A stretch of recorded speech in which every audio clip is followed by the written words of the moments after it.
हाय, मैं हूँ अमृता। मूवी की शुरुआत डेब्रा नाम की लड़की से होती है जो कि ड्रग एडिक्ट होती है और अपने ट्रीटमेंट के लिए किसी रिहैब सेंटर आई हुई थी।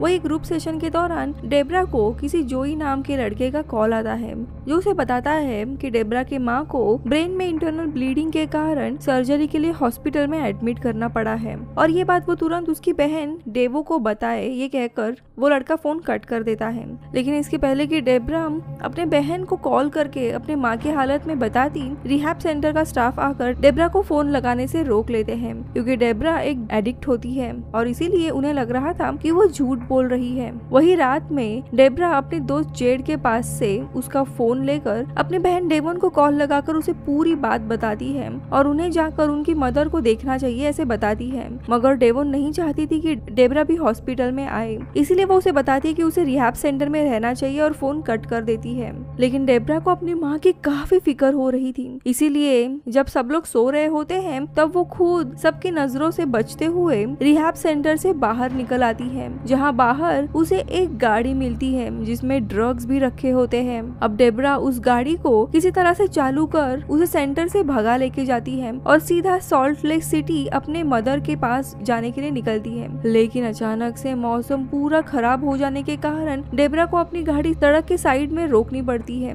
अब वो इंतजार करने लगती है कि मौसम कब ठीक हो जाएगा और उसे बार बार गाड़ी में रखे ड्रग्स लेने का मन कर रहा था और तभी उसे उसके अतीत का एक फ्लैशबैक आता है जब वो ड्रग्स लिया करती थी। लेकिन तभी वहाँ पे एक पुलिसमैन आ जाता है और डेब्रा को ड्रग्स को छुपाने पड़ते हैं। वो पुलिस डेब्रा को बताता है कि तूफान के कारण सारे रोड्स ब्लॉक हो गए हैं और इसीलिए तुम आगे नहीं जा सकती और आगे एक विजिटिंग सेंटर है, वहाँ पे रुकने के लिए उसे कहता है और थोड़े समय के बाद वहाँ से निकल जाता है। अब डेब्रा उस पुलिसमैन की बताई हुई जगह पर आती है जहाँ उसे और 4 लोग मिलते हैं, ऐश, लार्स और एक मैरिड कपल एड और सैंडी। डेब्रा अपने बहन से कांटेक्ट करना चाह रही थी लेकिन तूफान के चलते फोन में नेटवर्क भी नहीं आ रहा था और इसीलिए जब डेब्रा बाहर नेटवर्क ढूंढने के लिए आती है तब उसे पास में ही खड़ी वैन में से एक लड़की की चीखने की आवाज सुनाई देती है। देखने पर उसे वैन में एक छोटी लड़की बंदी मिलती है। डेब्रा उस वैन को खोलने की कोशिश करती है पर दरवाजा लॉक रहता है। डेब्रा गेस करती है कि ये वैन जरूर उन 4 लोगों में से किसी का होगा और वो उस लड़की को बताती है कि वो उसके मदद के लिए वापस आएगी और वैन का नंबर प्लेट का एक फोटो लेकर विजिटर सेंटर में चली आती है। इधर एड सभी लोगों को पोकर खेलने के लिए इनवाइट करता है और इसी बीच सभी लोग अपना अपना इंट्रोडक्शन देने लगते हैं, जहाँ सैंडी बताती है कि वो एक नर्स हुआ करती थी। वही एड एक मरीन सोल्जर हुआ करता था जो कि एक साथ वेकेशन के लिए जा रहे होते हैं, लेकिन तूफान के कारण उन्हें बीच में रुकना पड़ा। वही ये सुनकर डेब्रा भी अपने बारे में बताती है कि उसके पिता भी सोल्जर हुआ करते थे और उसके माँ से मिलने के लिए वो हॉस्पिटल जा रही थी। तो ऐश बताती है कि वो अपने टाउन में वापस जा रही थी जबकि लार्स अपने घर जा रहा था जो कि नवेडा में था। और ये सुनते ही डेब्रा को पता चल जाता है कि उस लड़की को किडनैप करने के पीछे लार्स का हाथ है क्योंकि वैन की नंबर प्लेट भी नवेडा स्टेट से होती है। जिसके बाद डेब्रा वॉशरूम का बहाना बनाकर वॉशरूम चली आती है और पुलिस को मदद के लिए मैसेज भेजने की कोशिश करती है, लेकिन नेटवर्क ना होने के कारण मैसेज सेंड नहीं हो पा रहा था। लेकिन तभी डेब्रा को एक आइडिया आता है और वो वॉशरूम के वॉल में होल बनाकर बाहर निकल आती है और इस बार लकीली वो उस वैन में घुस जाती है। पर इसके पहले कि वो उस लड़की को बचा पाए, लार्स भी वैन में आ जाता है पर डेब्रा खुद को छुपा लेती है। लेकिन तभी लार्स कार के पास आने के बाद उस लड़की का नाम पुकारता है जो कि जय होता है। लार्स जय के लिए कुछ स्नैक्स लेने के लिए वैन से बाहर आ जाता है और लार्स के जाते ही डेब्रा भी वैन से बाहर निकल आती है और वापस वॉशरूम में चली आती है। वही ऐश को वॉशरूम में से कुछ आवाजें आ रही होती है और यही देखने के लिए ऐश अंदर देखने के लिए जाती है। तभी वहाँ लार्स भी आ जाता है पर डेब्रा ऐश को किस करने लगती है, जिसे देख लार्स समझता है ये दोनों मेक आउट कर रहे थे, इसीलिए वहाँ से वो चला जाता है। डेब्रा ऐश को लार्स के बारे में सब कुछ बता देती है, जिसे सुन ऐश कहता है कि मैं यहाँ पीछे रुक कर सिचुएशन को संभाल लूंगा और तुम बाहर जाके उस लड़की को वैन से बाहर निकाल लेना। इधर डेब्रा फिर से वैन के अंदर जाती है और जय को छुड़ा लेती है, लेकिन तभी डेब्रा बाहर लार्स को आते हुए देखती है जिसके साथ ऐश भी होता है। जिससे उसे पता चलता है कि ऐश भी इन सब में मिला हुआ है, जो कि दरअसल लार्स का भाई होता है। लेकिन इसके पहले कि वो दोनों डेब्रा को पकड़े, डेब्रा वैन से निकलकर वॉशरूम में आती है, मगर ऐश उसे पकड़ लेता है। वही दूसरी तरफ लार्स अंदर आता है, पर एड को लार्स का अजीब बर्ताव देख शक होने लगता है और डेब्रा को ढूंढने के लिए खुद बाहर जाता है और चलते चलते लार्स की वैन के पास चला जाता है। एड वैन को खोलने की कोशिश करता है, लेकिन वैन लॉक्ड होती है। इधर डेब्रा ऐश को बताती है कि जय यानी वो छोटी लड़की शायद बीमार है, पर ऐश बताता है कि जय को एडिसन डिजीज है, जिससे अगर उसे ज्यादा स्ट्रेस होता है तो उसके बॉडी में एड्रेनलिन की लेवल बढ़ जाती है, जिससे उसकी मौत भी हो सकती है। और आगे ऐश डेब्रा को वार्न करता है कि अगर उसने एड या सैंडी को उनके बारे में बताया तो वो उसे और जय को मार देगा। इधर सभी लोग एक बार फिर से एक साथ आकर बैठते और बात करने लगते हैं, जहाँ पे एड डेब्रा से उसके पिता के बारे में पूछता है, जहाँ पे डेब्रा बताती है कि उसके पिता गनर हुआ करते थे, लेकिन आगे वो बताती है कि उन्हें स्ट्रेस हुआ करता था, इसीलिए उन्होंने खुद को ही गोली मार के सुसाइड कर लिया था। अब ये सब कुछ चल ही रहा था, इसके बीच में ही जय वैन से बाहर निकल आती है और जंगल की तरफ छुपने चली जाती है, जिसे देखकर लार्स उसे पकड़ने के लिए उसके पीछे जाने लगता है। इधर डेब्रा वापस वॉशरूम में जाती है, जिसके पीछे पीछे ऐश भी वहाँ आ जाता है और तभी डेब्रा आकर ऐश पर हमला कर देती है, लेकिन उल्टा ऐश उस पर भारी पड़ने लगता है। वही इसी बीच ऐश के पॉकेट से वैन की कीज गिर जाती है, जिस पर ऐश का ध्यान नहीं जाता और डेब्रा उन कीज को अपने पास रख लेती है।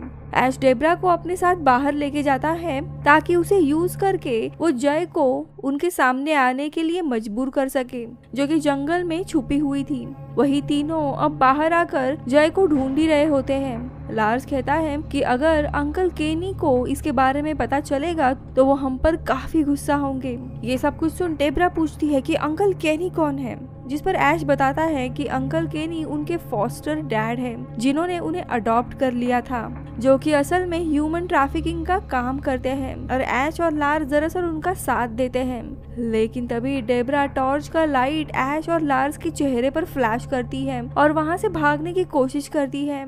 और डेब्रा को रोकने के लिए ऐश गन से फायर करता है, पर लकीली उसे वो गोली नहीं लगती, पर इसकी आवाज एड भी सुन लेता है और वो बाहर आता है। लेकिन तभी एड को जय बाहर बेहोश की हालत में जमीन पर पड़ी मिलती है, जिसे एड अपने साथ अंदर लेके आता है। तो वही दूसरी तरफ डेब्रा भी एड को जय को अंदर लेके जाते हुए देख लेती है और किसी तरह खुद भी ऐश और लार्स से बचते हुए वापस विजिटर सेंटर में आ जाती है और वहां आने के बाद एड को सारी बात बताती है।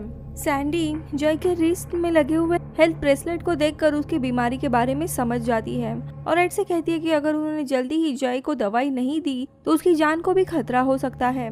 तो यहाँ पे दूसरी जगह पे जय को जंगल में ढूंढने के बाद ऐश और लार्स भी फाइनली विजिटिंग सेंटर में आ जाते हैं। ऐश के हाथ में गन को देख एड दरवाजा बंद कर सामने चेयर लगा देता है और ऐश को डराने के लिए उसे झूठ कह देता है कि अगर वो लोग अंदर आए तो उन्हें वो शूट कर देगा। लेकिन ऐश उनके सामने एक ऑफर रखता है कि अगर वो लोग उन्हें अंदर आने दे तो वो उन्हें जय की मेडिसिन दे देंगे, जिसके बदले में उन्हें जय को उनके साथ लेके जाना होगा।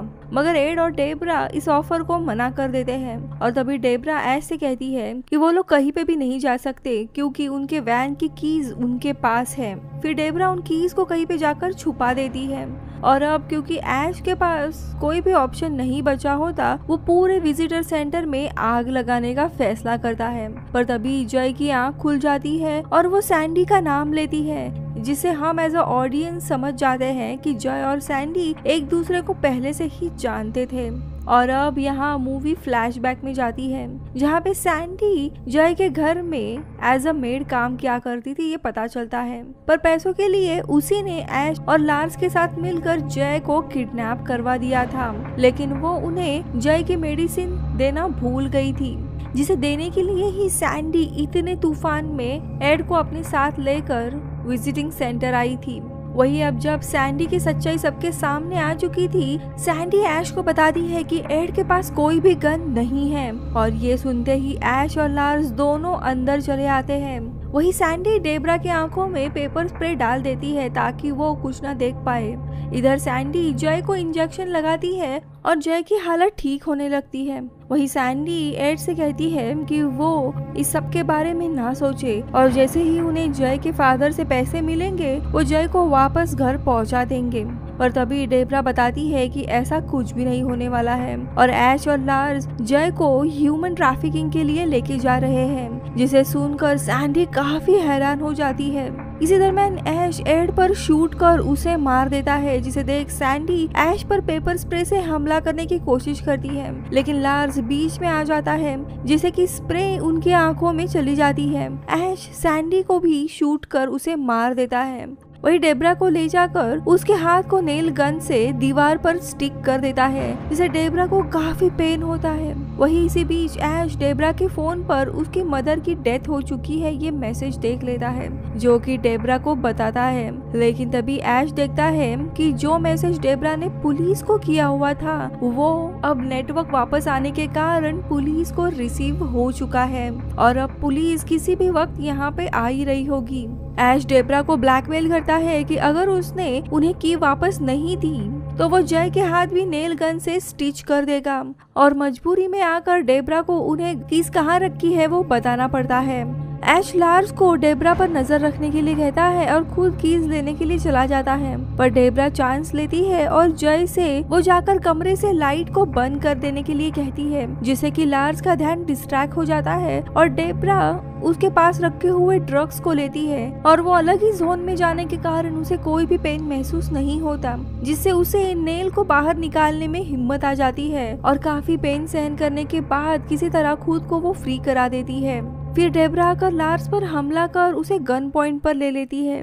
वही ऐश भी अब अंदर आ जाता है, जिसके हाथों में वही नेल गन होती है, पर तभी जय आकर ऐश के हाथ पर वार करती है, जिससे कि गलती से ऐश से गन चली जाती है और एक नेल सीधा आकर लार्स के सर पर लगती है, जिससे उसकी मौत हो जाती है। अब ऐश पूरे विजिटर सेंटर में आग लगा देता है ताकि किसी को भी कुछ भी पता ना चले। वही दूसरी तरफ डेब्रा जय को अपने साथ अपनी गाड़ी में लेकर निकल ही रही होती है कि ऐश बाहर आकर उसकी गाड़ी के टायर पर नेल गन से शूट करता है, जिससे कि गाड़ी की टायर पंचर हो जाती है और क्रैश होती है।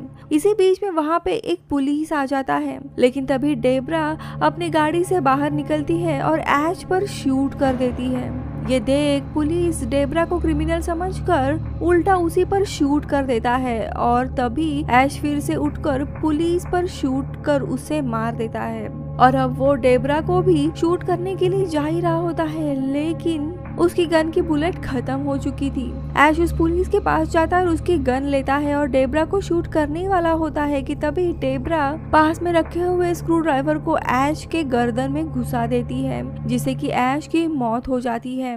डेब्रा अब रेंगते हुए पुलिस के पास जाती है और उसे रेडियो से हेल्प मांगती है और इसी तरह पुलिस आकर उसे और जय को बचा लेते हैं। वही अब हम 2 महीनों के बाद देखते हैं, जहाँ पे डेब्रा फिर से अपनी ट्रीटमेंट को खत्म करने के लिए रिहैब सेंटर में आ जाती है, जहाँ पे मूवी के एंडिंग सीन में हम उसकी बहन डेवोन को भी देखते हैं जो डेब्रा से मिलने आई होती है और मूवी इधर ही खत्म होती है।